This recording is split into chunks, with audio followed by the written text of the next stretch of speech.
hope you're having a great day. So I already got that bouquet delivered this morning. She actually called and wanted it early, which worked out well for me.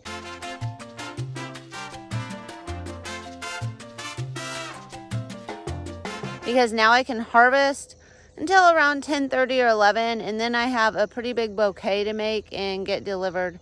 So I'm going to do that this morning.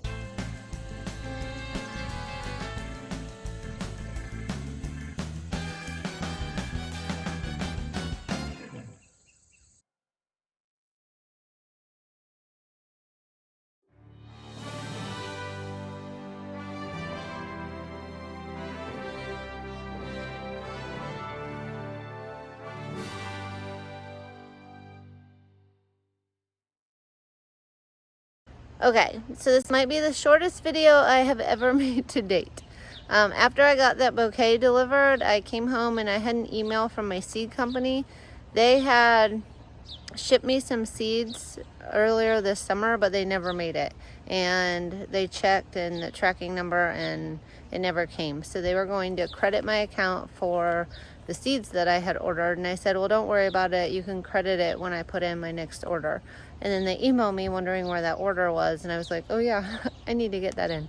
So I spent the entire afternoon inside researching and looking up all the seeds that I need to buy this year. I have a lot of seeds that I can use again because I got packets of like 1,000 and I only use like 200 seeds or whatever. So I have a lot of seeds from this last order I did.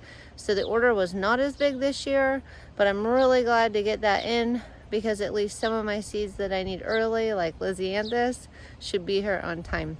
So sorry for the short video, but really all I did today was harvest a whole bunch of frosted explosion grass, some sunflowers, and make 2 bouquets and deliver them, and then put in my entire seed order.